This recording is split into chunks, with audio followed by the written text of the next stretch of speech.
Hello friends, welcome back to my YouTube channel Raftaar study. तो आज हम पढ़ेंगे precautions regarding value added method. Value added method जो हम पढ़ेंगे उसमें हमको कौन सी बातें हैं जिनको ध्यान रखने वाली बात हैं, उसके बाद हम जो वैल्यू एडेड मेथड है वो कैलकुलेट कर सकेंगे। तो हमको वो कौन कौन सी बातें हैं जो ध्यान में रखनी पड़ेंगी जब हम कैलकुलेट करते हैं वैल्यू एडेड मेथड से नेशनल इनकम। तो आज हम समझेंगे प्रिकॉशंस के बारे में, जो कि एग्जाम पॉइंट ऑफ व्यू से मोस्ट इंपॉर्टेंट क्वेश्चन बनता है हमारा। तो प्रीवियस वीडियोज में हमने डिस्कशन ऑलरेडी कर चुके हैं कि नेशनल इनकम होता क्या है। नेशनल इनकम को निकालने के लिए हमारे पास तीन मेथड हैं। पहला है वैल्यू एडेड मेथड, सेकंड है हमारा नेशनल इनकम मेथड, और हमारा थर्ड वन आता है हमारा एक्सपेंडिचर मेथड। तो आज हम उन जो वीडियोस थे वो तो हमने क्लियर कर चुके हैं, उसके हमने न्यूमेरिकल भी ऑलरेडी कर चुके हैं हम। तो आज हम, यदि आपने वो वीडियोस नहीं देखे हैं तो डिस्क्रिप्शन बॉक्स में आपको लिंक मिल जाएगा उसका। तो आज हम करेंगे उसके प्रिकॉशंस। तो देखिए, following are some important precautions regarding value added method. कौन कौन सी हैं? देखिए, सबसे पहला आता है हमारा value of the sale and purchase of second hand goods is not included in the estimation of value added और जीडीपी। देखिए क्या क्या रखा है, आप यहाँ तक लिख सकते हैं, रीजन देने की कोई ज़रूरत नहीं है आपको, बिकॉज नहीं लिखना, ठीक है। यहाँ तक लिख सकते हैं। तो जो वैल्यू निकल करके आती है सेल एंड परचेस करने के बाद सेकेंड हैंड गुड्स का, the most important things which is second hand goods. Second hand goods नहीं होना चाहिए, इट्स बोल रखा है second hand goods is not included in estimation of value added method.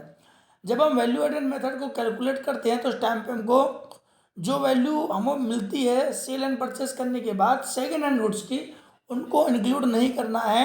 Reason आप समझ सकते हैं, because value of second hand goods is already accounted for the during the year they were produce. जब उसको बनाया गया होगा तब उस गुड्स का ऑलरेडी उसको अमाउंट को जोड़ लिया गया होगा नेशनल इनकम में। That is why sale and purchase of second hand goods is not included in value added method. पहला पॉइंट आपको क्लियर होगा।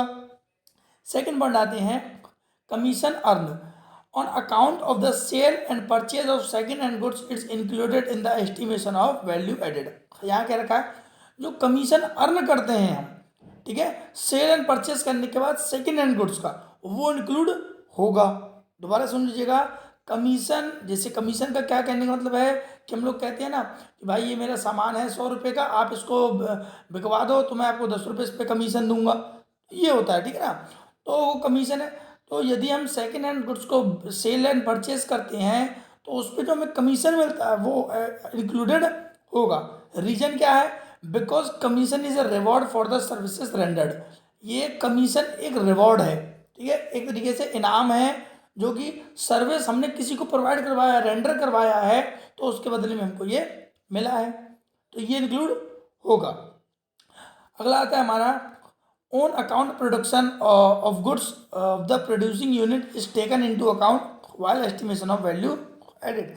यहाँ क्या रखा है, जो जो प्रोडक्शन किया जाता है गुड्स का प्रोडक्शन यूनिट के द्वारा, उसको अपने ही अकाउंट में ये लिया जाता है, is taken into the account, अपने अकाउंट में ही लिया जाता है while estimation of value added method. जब वैल्यू एडेड आप कैलकुलेट करते हैं तो रीजन लेकर के चलिए, आपको यदि अच्छे से क्लियर नहीं हुआ है तो, because these goods are like those produce for the market. ये गुड्स ऐसे गुड्स होते हैं जिनको जो मार्केट में प्रोड्यूस किए जाते हैं मार्केट के लिए ही, they are simply not sold, but इनको बेचा नहीं जाता है। मतलब ऐसे गुड्स जिनका प्रोडक्शन किया जाता है मार्केट के लिए ही, लेकिन उनको बेचा नहीं जाता है, owning to their need by the producer themself. वो अपनी नीड को ही सेटिस्फाई करते हैं। रीजन और अच्छे से एग्जाम्पल के थ्रू अच्छे समझ में आएगा। Car used by the car producer for transporting their employees.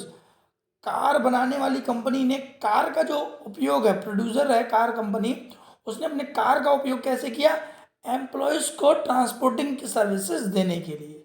तो ये बेचा तो नहीं गया है अभी, ठीक है, जो कार यूज़ की जा रही है ट्रांसपोर्टिंग करने के लिए, वो अभी क्या नहीं हुआ है, सोल्ड नहीं किया जा रहा है उसको, तो वो क्या है हमारा, तो ये इंक्लूड होगा वैल्यू एडेड मेथड में। फोर्थ आता है हमारा imputed value of production for self consumption is taken into account.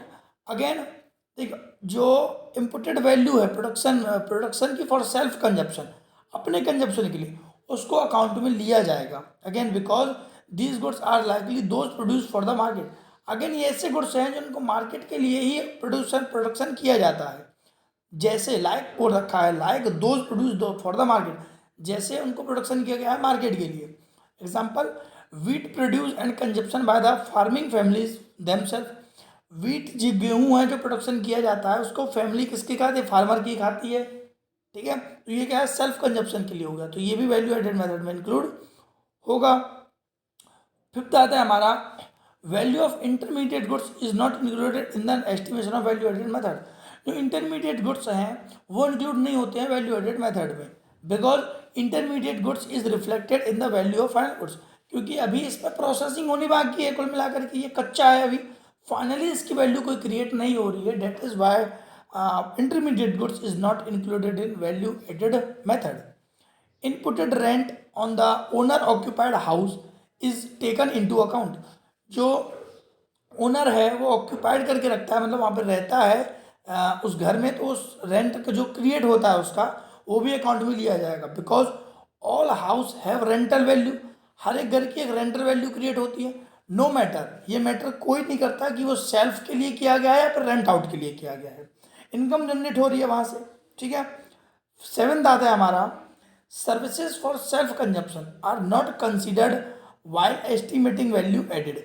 Service होती है सेल्फ कंजप्शन के लिए, मतलब अपने लिए ही हम कुछ सर्विस ले रहे हैं या दे रहे हैं, वो एस्टिमेशन करते टाइम वैल्यू एडेड मेथड में इंक्लूड नहीं होगा, simply because it is difficult to estimate their market value. Like example, service of house wife, क्योंकि इनको सेल्फ कंजप्शन सर्विसेज को क्यों इंक्लूड नहीं किया जाता है, क्योंकि हमको इसमें डिफिकल्टीज आती है मार्केट वैल्यू को एस्टिमेशन करने के लिए। जब हम मार्केट वैल्यू इसकी निकालेंगे तो नहीं निकल पाती है, और वैसे भी मोस्टली देखा जाए तो सर्विसेज की वैल्यू क्रिएट होकर के नहीं आती है। ठीक है ना, जैसे मान लीजिए आपने मुझे कोई काम दिया, मैंने वो 1 घंटे में कर दिया, तो अब बताओ मेरी वैल्यू क्या हुई।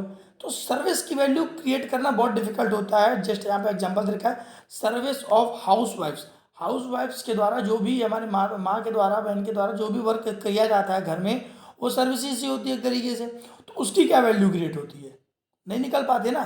तो इसलिए उस सेल्फ कंजम्पशन के लिए जो सर्विसेज दी जाती है हम लोगों को, वो क्या है, वो इंक्लूडेड नहीं होता है। तो होप सो आपको ये 7 जो प्रिकॉशंस हैं वो आपको क्लियर होंगे। ये एग्जाम पॉइंट ऑफ व्यू से इंपॉर्टेंट है। पीडीएफ आपको डिस्क्रिप्शन बॉक्स में मिल जाएगा। आने वाली वीडियोज़ में हम ऐसे ही नेशनल इनकम मेथड करेंगे और उसके भी प्रिकॉशंस के बारे में जानेंगे। Thank you.